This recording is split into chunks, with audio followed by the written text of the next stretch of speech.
नमस्कार, जय Jagannath. Welcome back to my channel. I am doctor Prithviraj Singh. Time मुझे बहुत कम मिलता है वीडियो बनाने के लिए, फिर भी मैंने आप लोगों का कमेंट देखा कि आप लोग ये जानना चाहते हो कि बीएमएस यूजी करने के बाद हम क्या कर सकते हैं। इसीलिए मैं एक शॉर्ट वीडियो, बहुत छोटा, ज़्यादा लंबा नहीं बनाऊंगा। जो जो ऑप्शन है बस उतना ही बताऊंगा, ठीक है। तो आप लोगों का ये क्वेश्चन था कि बीएमएस के बाद हम यूजी के बाद हम क्या करना सही ऑप्शन है। मेरे हिसाब से पूछो तो मैं 4 ऑप्शंस लूंगा। First option, you should do PG. PG क्यों करना चाहिए? क्योंकि आप पीजी में 3 साल तक आपको ज़्यादा स्टडी करने को मिलता है। बहुत सारे आप शास्त्र का जो है, आप शास्त्र से ज्ञान 3 साल तक आप आराम से बिना चिंता किए ले सकते हो। गवर्नमेंट कॉलेज से मिलता है, कोई सेंट्रल गवर्नमेंट कॉलेज से मिलता है तो आपका स्टाइपेंड शुरू होता है 60,000 से लेकर 1 लाख तक जाता है सेंट्रल गवर्नमेंट कॉलेजेस में। उसके साथ आपको पेशेंट का एक्सपोजर मिलते हैं जिसमें से आपको एक्सपीरियंस गेन होता है। तो उसके बाद जब आप कोई भी हॉस्पिटल में, आपका क्लिनिक पे, कहीं पर भी काम करते हो तो आपको कोई हड़बड़ी नहीं होता है, कोई कंफ्यूजन नहीं होता। आप पीजी नहीं करना चाहते हो तो सेकंड ऑप्शन आपके पास ये बचता है, आप वहीं पर कोई भी हॉस्पिटल में as a junior doctor, resident doctor आपको काम करना चाहिए।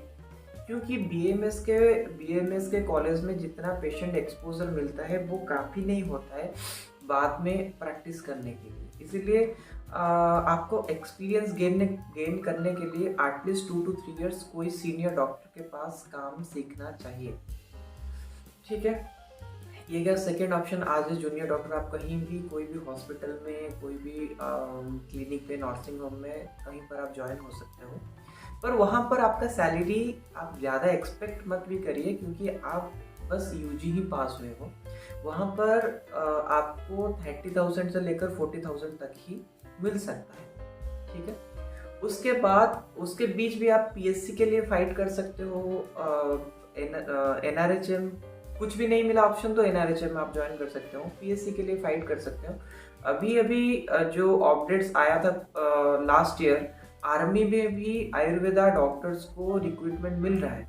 तो एज ए आयुर्वेदा डॉक्टर आप आर्मी में भी काम कर सकते हो और वहाँ पर सैलरी 50-60,000 तक भी जाता है। वो हो गया आपका थर्ड ऑप्शन।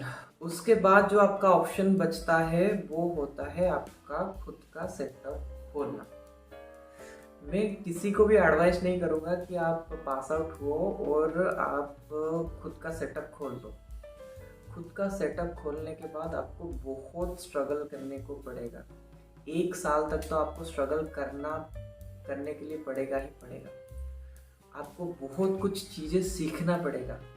आप पास आउट के बाद कई गुरु के पास, कहाँ पर भी आप कुछ सीखते हो, जैसे कि पंचकर्म, अग्निकर्म, विद्याकर्म वगैरह सीखते हो। उसके बाद आपका सेटअप खोलते हो तो आपको कोई प्रॉब्लम नहीं होगा। पर आपको कुछ पता नहीं और आप सेटअप खोल दिए तो बहुत सारे प्रॉब्लम्स हो सकते हैं। आपको सब कुछ आता है, उसके बाद भी आपको स्ट्रगल 1 साल लगेगा, और आपको कुछ नहीं पता और आप खोल दिए क्लिनिक या सेंटर, तो उसके बाद आपको तो 5 साल लग ही जाएगा और आप इतना डीमोटिवेट हो जाओगे कि बोलोगे मैं बीएमएस क्यों किया। इसीलिए मैं ये फोर्थ ऑप्शन किसी को भी नहीं बोलूँगा कि जिसी को कुछ नहीं पता वो बीएमएस पास किए उसके बाद खोल दो। क्योंकि बीएमएस में इतनी कुछ चीज़ें सीखने को नहीं मिलता है। पंचकर्म ज़्यादा हमको पता नहीं होता है, अग्निकर्म, विद्याकर्म, वो स्पाइन का जो काम, इतना कुछ पता नहीं होता है। इसलिए मैं किसी को नहीं बोलूँगा कि फोर्थ ऑप्शन में जाओ। मैं मेरा एक्सपीरियंस बताता हूँ। मेरे पापा जो है आयुर्वेदिक डॉक्टर है, इसलिए मैंने डायरेक्टली प्रैक्टिस के फील्ड में आ गया। और उसके साथ साथ मैंने पंचकर्मा का भी कोर्स किया था। मुझे अग्निकर्मा का भी पता है, विद्याकर्मा का पता है, न्यूरो पंचकर्मा का पता है। सब पता होने के बावजूद मुझे 1 साल लगे लोगों तक पहुंचने के लिए। क्योंकि हमारा जो एज रहता है, हम जब पास आउट होते हैं तो हमारा एज रहता है 25 से लेकर 28 तक। तो जो सामने वाला जो पेशेंट आता है उसका एज रहता है 40 से एवं। तो पेशेंट को लगता है ये जूनियर है भाई, इनको क्या करेंगे, हमने इतने बड़े बड़े डॉक्टर्स को दिखा लिए तो ये क्या कर सकते हैं। उनको जब हम रिजल्ट देते हैं तो वो जाके कोई दूसरे को बताते हैं। ऐसे माउथ पब्लिसिटी होने के लिए मिनिमम 1 साल लग ही जाएगा। इतने आपके पास धैर्य है, आपके पास इतना वेट कर सकते हो तो आप डायरेक्टली प्रैक्टिस के फील्ड में आ सकते हैं। नहीं तो मैं आपको नहीं बताऊंगा कि आप डायरेक्टली प्रैक्टिस के फील्ड में आओ। आई थिंक आपका जो क्वेश्चन था, मैं ये 4 डिवीजन करके आपको आंसर दे दिया। फिर भी आप कोई क्वेश्चन आपके मन में है that you want to know from me, then you can do your comment below my video. उसके साथ साथ आप लोगों को एक रिक्वेस्ट करना चाहूँगा कि मेरे वीडियो को थोड़ा सा सपोर्ट, आपको अच्छा लगे तो थोड़ा सा सपोर्ट करिए। और उसके साथ साथ मैं सोच रहा हूँ कि आयुर्वेद के बारे में बहुत सारी चीज़ जो मैंने एक्सपीरियंस किया है वो मैं धीरे धीरे ये चैनल पे डालूंगा। तो वीडियो को देखते रहिए, बेल आइकॉन को दबा दीजिए जिसमें से आपको नोटिफिकेशन मिलता रहेगा। और कौन से टॉपिक के ऊपर आप जानना चाहते हो, जो लोग बीएमएस के स्टूडेंट्स हैं, तो उसके ऊपर हम स्पेसिफिक वीडियो बनाएंगे। तो मैं आपके कमेंट के इंतज़ार में हूँ। और आप लोगों को पता है मैं स्पाइन के ऊपर ज़्यादा काम करता हूँ, तो आप स्पाइन स्किन के रिलेटेड कोई भी प्रॉब्लम हो तो मुझे मतलब कमेंट कर सकते हो, मैं उसके ऊपर वीडियो बना दूंगा।